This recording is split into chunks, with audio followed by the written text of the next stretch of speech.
We had another cul-de-sac. Of course we are. Ben, you're doing great today. Roads are just, is it me or is they're bumpy? You mean? Yeah. And of course, anytime you do something and you're trying to have it quiet, it's like all of a sudden you're driving in like Baghdad after shock and awe.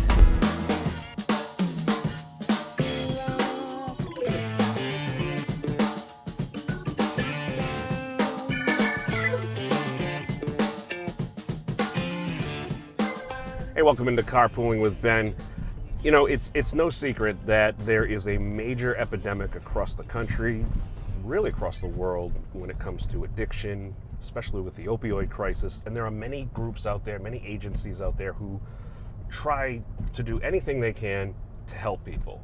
Those organizations obviously need support, and a great organization that's here in Rhode Island, has a global reach through New England and around the world, is Teen Challenge. Joining me from Teen Challenge Rhode Island, New England, the world, Rachel Manzo. Rachel, thanks for jumping in the car today, and absolutely great to have you here. You guys you have a wonderful program with an amazing success rate, an amazing track record. It's unique.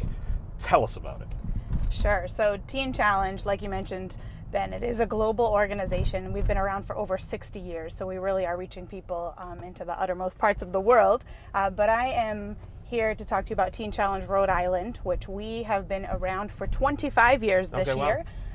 We are a women's program, so 18 plus, 15-month-long residential program for anyone who struggles with basically any life-controlling issue, primarily drug and alcohol addiction. So we are there fighting on the front lines every day, just helping bring the women that come through our program, loving them back to life, essentially. So. And this isn't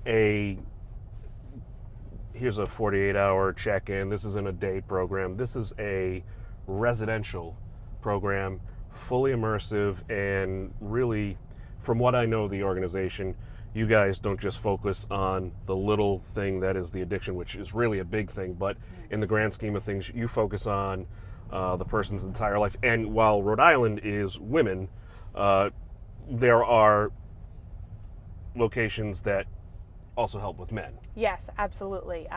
So Teen Challenge helps teens, adolescents, boys and girls, and men and women, adult age. So we're reaching everyone. And yes, it is residential, so 24/7. How long is the program? 15 months, 12 to 15 months, yeah. Not weeks. Not weeks, months. They're there for a good chunk of life, which we find is much needed. It's a very structured program. They're up at 6 in the morning and down at about 9 or 10 p.m. at night with a highly structured activity schedule throughout the day. So. And the success rate, the fact that so many people have gone through this program and have come out and just completely changed. I mean, that's incredible.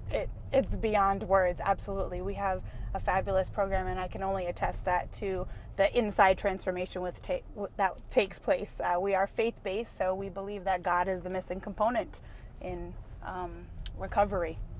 Well, hey, with some people, they've turned to everything else. That's right. You hate to hear that it's the last resort, but that's that it is right there. So you guys are not government funded. You're not you don't have this massive conglomerate. You rely on the donations and support from local groups, churches, and local events. One event that's coming up, it's going to be a good time. It's going to be awesome. Because you're running it. You put it together. That's why it's going to be awesome. Talk to me about the event. It is April 13th, right? Yes, April 13th. So like you mentioned, we are not government funded. We solely rely on donations from people in the community, churches, everyone, no matter how small or big it is. That's how we literally keep our doors open. Yeah. So this event is coming up. It's our second one, our Joseph P. McDonald 5K. It's in memorial of my cousin, actually, who passed away from a drug addiction, accidental overdose. And, he was incredible. A very successful lawyer in Connecticut, had everything going for him, biggest heart, the most giving, generous person that I know. So it really hit home for me when that happened in September of 2016. And it just kind of laid on my director's heart, Deborah McDonald. It was her son. Who passed away, and she said, let's do something about this. We always have events for Teen Challenge to raise funds, so the race is in memoriam of Joseph McDonald. Sure. But it's for anyone who has either lost someone due to the epidemic, or just want to remember any loved one that has gone on and passed, or just to celebrate freedom of the people that are, doing well in Sure. recovery. They've overcome so many obstacles. So we're celebrating freedom, we're remembering loved ones, and we're fighting addiction on the front lines. That is the goal of this 5K, which is taking place on the 13th of April. It's at Roger Williams Park, the Temple of Music, Perfect. right there in Providence. Beautiful location. So last year it was a phenomenal time. We had over 800 people come out, being our first year. Wow. It was incredible. I know events that have gone 10 and 20 years that don't get the 800 mark. You guys are hitting that the This is first year. true. Why do you need me?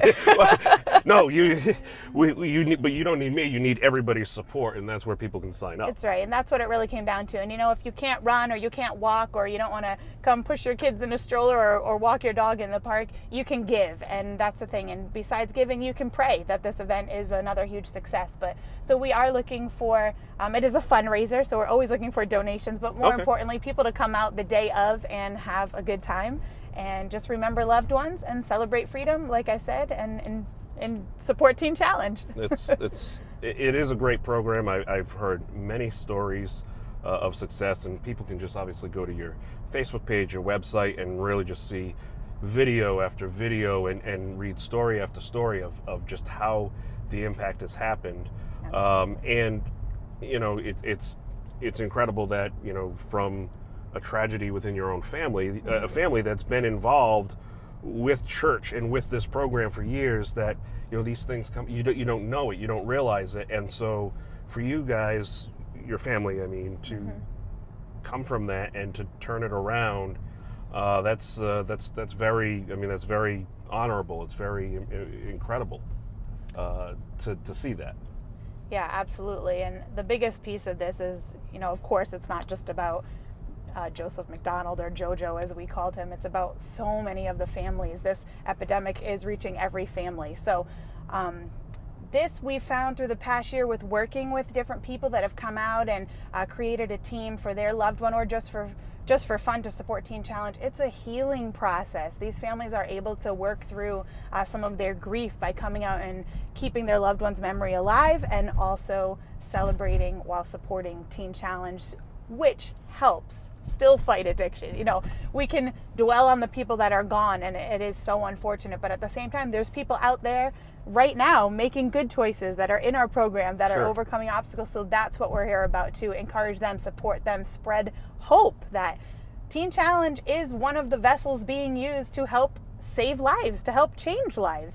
And that's really our main goal. We want people to be able to find the help, the hope, and the healing that they need. From a national standpoint and international standpoint, because Rhode Island, as big as it is to us in our hearts, yes, we're a tiny little state. Teen Challenge has just this global reach. Can you put a number to how many people have gone through the program? I definitely can't put an exact number, but it's thousands for sure. Okay, yeah, that would make sense. Thousands.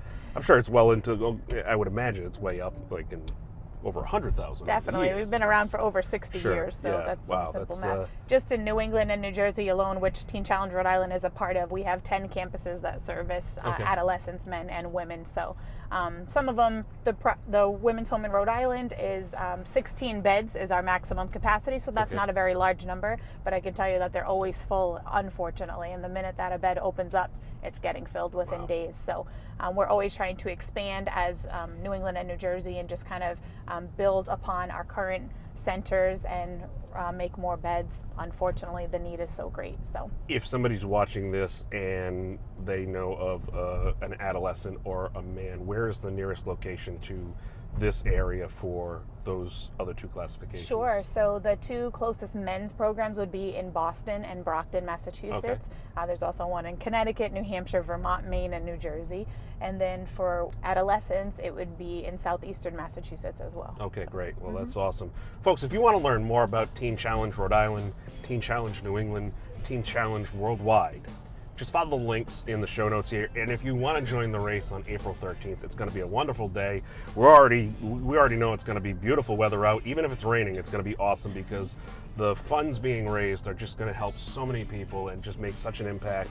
It's a program that, folks, I can tell you just from seeing the stories and doing the research for today, it's incredible. It really is. And if you want a solution to this opioid crisis, here's one that's actually working. So, Rachel, thank you for joining me in the car today, taking the time as we drive through the lovely hills of North Providence, and or we might be in Wisconsin at this point. I've been driving forever. I'm sorry. I got to be better.